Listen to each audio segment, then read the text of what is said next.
أعوذ بالله من الشيطان الرجيم بسم الله الرحمن الرحيم وإن طائفتان من المؤمنين اقتتلوا فأصلحوا بينهما فإن بغت إحداهما على الأخرى فقاتلوا التي تبغي حتى تفيء إلى أمر الله فإن فاءت فأصلحوا بينهما بالعدل وأقسطوا إن الله يحب المقسطين صدق الله العظيم۔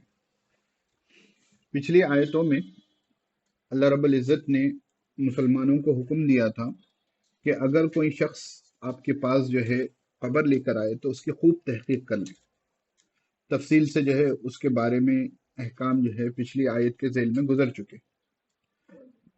اب یہاں پر جو ہے امت مسلمہ کے لیے ایک گولڈن رول سمجھ لیں، اللہ رب العزت بیان فرماتے ہیں وَإِن طَائِفَتَانِ مِنَ الْمُؤْمِنِينَ اقْتَتَلُوا، اگر مومنین کے مسلمانوں کے دو گروہ میں جنگ ہو جائے، قتال ہو جائے، لڑائی جھگڑا شروع ہو جائے، فَأَصْلِحُوا بَيْنَهُمَا، تو ان دونوں کے درمیان صلح کروا دو۔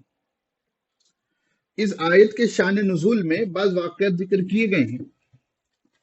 دو انصاری صحابہ کا ذکر کیا گیا ہے، اور ایک واقعہ جو ہے یہ بھی ذکر کیا گیا ہے کہ اللہ کے رسول صلی اللہ علیہ وسلم کو جو ہے کسی صحابی نے مشورہ دیا تھا انصاری صحابی میں سے کہ عبداللہ بن ابی جو منافقوں کا سردار تھا، ٹھیک ہے، تو شروعات میں جب حضور صلی اللہ علیہ وسلم ہجرت فرما کر گئے تو اس وقت یہ تھا کہ عبداللہ بن ابی کو جو ہے اہل مدینہ والے اپنا لیڈر بنانے والے تھے، لیکن کیونکہ حضور اقدس صلی اللہ علیہ وسلم ہجرت فرما کر وہاں گئے تو اہل مدینہ نے جو ہے اس کو لیڈر نہیں بنایا، بلکہ اللہ کے رسول صلی اللہ علیہ وسلم کے ہاتھ پر بیعت کر لی۔ تو اس طریقے سے جو ہے عبداللہ بن ابی کو جو ہے حضور اقدس صلی اللہ علیہ وسلم سے دوری اختیار کرنے کی ایک وجہ ہو گئی، اور بعد میں وہ جو ہے منافقوں کا سردار بن گیا۔ تو جب کسی نے کہا کہ اگر اللہ کے رسول صلی اللہ علیہ وسلم آپ اس کے پاس تشریف لے جائیں، حالانکہ حضور اقدس صلی اللہ علیہ وسلم کا درجہ بڑا ہے، ممکن ہے اس کے جو ہے دل میں جو سختی ہے وہ ختم ہو جائے۔ تو بعض نے مشورہ دیا، تو تفسیر ابن کثیر وغیرہ میں یہ واقعہ ذکر کیا گیا۔ حضور صلی اللہ علیہ وسلم جو ہے آپ کا جو گدھا تھا اس پر تشریف لے گئے، تو اس نے کم بخت نے کیا کہا کہ آپ دور ہو جاؤ، آپ کے گدھے کی بدبو آ رہی۔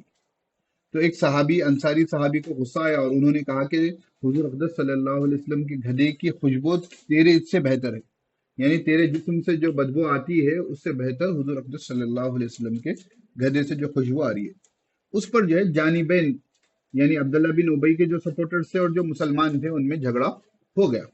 تو حضرت انس بن مالک رضی اللہ تعالیٰ عنہ کہتے ہیں کہ کہا جاتا ہے کہ اس سلسلے میں یہ آیت نازل ہوئی۔ تو ممکن ہے اگر اس سلسلے میں ہوئی ہو تو جو ہے شروع زمانے کا ہو، جب عبداللہ بن ابی کا نفاق واضح نہیں ہو چکا تھا۔ لیکن یہ قاعدہ گولڈن رول اللہ رب العزت نے بتا دیا کہ جب مسلمانوں کے دو گروہ میں جنگ ہوگی تو مرچی مسالہ لگا کر لڑائی کو بھڑکانا نہیں ہے، بلکہ ان دو گروہ کے درمیان میں صلح صفائی کرانا، چاہے وہ جنگی لڑائی جھگڑا ہو، چاہے جو ہے خاندانوں میں جو لڑائی جھگڑا ہو جاتا ہے۔ اگر آپ اس آیت کو ایکسٹینڈ کریں گے تو وہاں پر بھی یہ بات آ جاتی ہے۔ تو خصوصی طور پر جنگوں میں آپ نے خلافت راشدہ کا جو ہے عہد زرین کتاب پڑھی ہے، اسائنمنٹ میں غالباً آپ نے لکھا ہے، تو وہاں پر آپ نے دیکھا کہ حضرت عثمان رضی اللہ تعالیٰ عنہ کی شہادت کے بعد مسلمانوں میں جو ہے جنگیں ہوئیں، جنگ جمل ہوئی، جنگ صفین ہوئی، ٹھیک ہے۔ تو اس کے بعد جو ہے جب حضرت علی رضی اللہ تعالیٰ عنہ کی شہادت ہوئی تو اس وقت جو ہے حضرت حسن رضی اللہ تعالیٰ عنہ نے یہ جو جھگڑے چل رہے تھے ان جھگڑوں کو ختم کر دیا۔ کس طریقے سے ختم کر دیا؟ آپ رضی اللہ تعالیٰ عنہ نے حضرت معاویہ رضی اللہ تعالیٰ عنہ کے ہاتھ پر جا کر بیعت کر لی کہ اب آپ مسلمانوں کی حکمرانی کریں گے، خلافت کی ذمہ داری اب آپ کے ذمہ ہوگی، میں اپنے قدم کو پیچھے ہٹا دیتا ہوں۔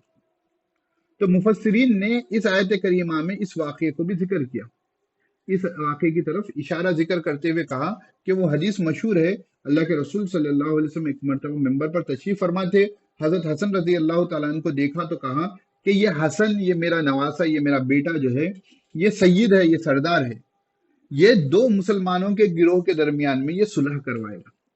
تو اس حدیث کا جو رزلٹ تھا وہ حضرت معاویہ رضی اللہ تعالیٰ عنہ اور حضرت علی رضی اللہ تعالیٰ عنہ کے درمیان جو جنگیں چلی تھیں، اس جنگ کا خاتمہ جو ہے حضرت حسن رضی اللہ تعالیٰ عنہ نے اپنے زمانے میں کیا۔ تو مفسرین اور محدثین کہتے ہیں کہ اس جو حضور صلی اللہ علیہ وسلم نے پیشن گوئی کی تھی وہ یہی عمل ہے جو حضرت حسن رضی اللہ تعالیٰ نے کیا۔ اب یہاں ایک عقیدے کا ایک بڑا مسئلہ پیش آتا ہے۔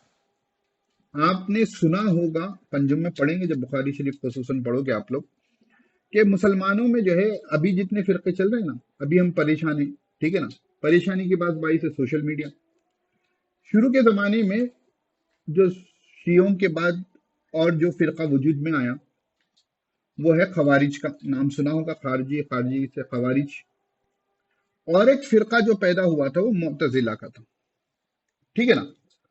تو میں ان کے تفصیلی عقیدے میں نہیں جا رہا ہوں، میں ایک بات بس اس آیت کریمہ سے جو ان کے عقیدے کا بطلان ہوتا ہے، رد ہوتا ہے، وہ بتا رہا ہوں کہ خوارج جو تھے حضرت معاویہ رضی اللہ تعالیٰ عنہ کو اور غالباً اور جو ان کے ماننے والے ہیں، اور ادھر حضرت علی رضی اللہ تعالیٰ عنہ کو بھی سب کو ایمان اسلام سے خارج سمجھتے تھے۔ ان کا کہنا تھا کہ جو ہے کہ جب حضرت علی رضی اللہ تعالیٰ عنہ اور حضرت معاویہ رضی اللہ تعالیٰ عنہ کے درمیان جنگ چل رہی تھی، تو اس وقت جو ہے ایک فیصلہ یہ ہوا کہ دونوں جانبین سے ایک حکم آئے گا، جج آئے گا، قاضی آئے گا، وہ جو فیصلہ کرے گا قرآن اور سنت کی روشنی میں وہ مانا جائے گا۔ تو اس وقت جو ہے فیصلہ یہ ہوا تھا کہ جو ہے کہ اس وقت جنگ کو روک دیا جائے، جو بھی تفصیل جنگ صفین کا جو فیصلہ ہوا تھا۔ تو اس وقت خارجیوں کا گروہ نکلا تھا کہ وہ کہتے تھے کہ فیصلہ جو ہے وہ صرف قرآن کا ہوگا۔ تو وہ لوگ اپنا عقیدہ یہ بنا لیے تھے کہ جو لوگ بھی کبیرہ گناہ کریں گے وہ اسلام سے خارج۔ تو جنگ کرنا بھی تو آپس میں مسلمانوں کا لڑنا بھی کبیرہ گناہ ہو گیا نا، تو اس کو بھی جو ہے وہ اسلام سے خارج کہتے ہیں۔ ہم کہتے ہیں کہ قرآن کہہ رہا ہے کہ وَإِن طَائِفَتَانِ مِنَ الْمُؤْمِنِينَ، اللہ رب العزت نے جانبین کو، دو مسلمان لڑ رہے ہیں، دونوں کو اللہ رب العزت نے مومن کہا۔ اگر دو میں سے جو جنگ کرنے والا ہے وہ کافر ہو جاتا، اسلام سے باہر نکل جاتا، تو اللہ رب العزت یہاں پر ان کو مومن شمار نہیں کرتے تھے۔ اسی طرح معتزلہ بھی جو ہے لگ بھگ انہی کے عقیدے کے قائم مقام ہیں، تھوڑا دونوں میں فرق ہے، ٹھیک ہے۔ آپ جب پڑھو گے عقائد وغیرہ تو جب دیکھو گے وہ لوگ بھی لگ بھگ یہ کہتے تھے۔ تو اہل سنت والجماعت یہ کہتی ہے کہ جب دو مسلمانوں میں جنگ ہو جائے، گناہ کر رہے ہیں، گناہ کبیرہ ہے، لیکن اس کی وجہ سے وہ کافر نہیں ہوں گے۔ کیوں؟ قرآن کہہ رہا ہے وَإِن طَائِفَتَانِ مِنَ الْمُؤْمِنِينَ، اس جیسی بہت سی آیتیں ہیں اور بہت سی حدیثیں ہیں۔ وہ حدیث بھی آپ نے سنی ہوگی، اللہ کے رسول صلی اللہ علیہ وسلم نے فرمایا کہ اپنے بھائی کی مدد کرو چاہے وہ ظالم ہو یا مظلوم۔ بخاری شریف کی غالباً روایت ہے، اللہ کے رسول صلی اللہ علیہ وسلم سے صحابی نے پوچھا کہ اللہ کے رسول، مظلوم کی مدد کرنا تو سمجھ میں آتا ہے، ظالم کی مدد کیسے کریں گے؟ تو حضور اقدس صلی اللہ علیہ وسلم نے فرمایا کہ ظالم کی مدد یہ ہے کہ اس کو ظلم سے روک دیا جائے، ظالم کی مدد یہ ہے کہ اس کو ظلم سے روک دیا جائے۔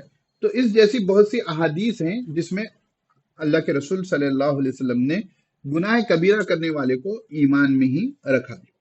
تو الغرض یہاں اللہ تعالیٰ فرماتے ہیں کہ جب دو مسلمانوں میں جنگ ہو جائے، مسلمانوں کے دو گروہ میں، فَأَصْلِحُوا بَيْنَهُمَا، حکومت کی ذمہ داری کیا ہے؟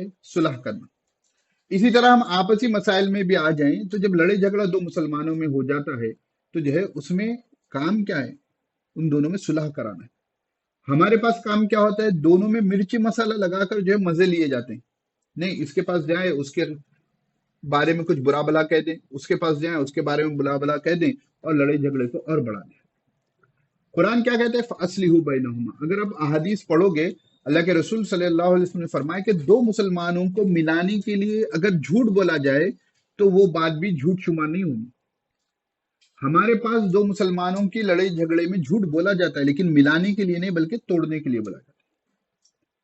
جھوٹ کبیرہ گناہوں میں سے ہے، لیکن دو مسلمانوں کو ملانے کے لیے اگر وہ کہا جائے گا تو وہ جھوٹ جھوٹ میں شمار نہیں ہوگا، ٹھیک ہے نا۔ تو یہاں پر تو ایک بات یہ آ گئی۔ پھر آگے کیا ہے؟ دونوں میں صلح صفائی کرا رہے ہیں۔ فَإِن بَغَتْ إِحْدَاهُمَا عَلَى الْأُخْرَى، اگر ایک نے دوسرے پر چڑھائی کر دی، بغاوت کر دی، سرکشی کر دی، حد سے تجاوز کر دیا، فَقَاتِلُوا الَّتِي تَبْغِي، تو جس نے سرکشی کر دی اس سے تم جنگ کرو، قتال کرو، لڑائی جھگڑا کرو، یعنی مار کاٹ کی بات چل رہی ہے، ٹھیک ہے نا، جنگ کے ماحول کی بات چل رہی ہے۔ حَتَّى تَفِيءَ إِلَىٰ أَمْرِ اللَّهِ، یہاں تک کہ وہ اللہ کے حکم کی طرف واپس آ جائے، یعنی لڑائی جھگڑے کو چھوڑے۔ فَإِن فَاءَتْ، پھر پس اگر وہ واپس آ جائے، فَأَصْلِحُوا بَيْنَهُمَا، تو دونوں میں جس وجہ سے مس انڈرسٹینڈنگ کی وجہ سے جو جنگ ہوئی تھی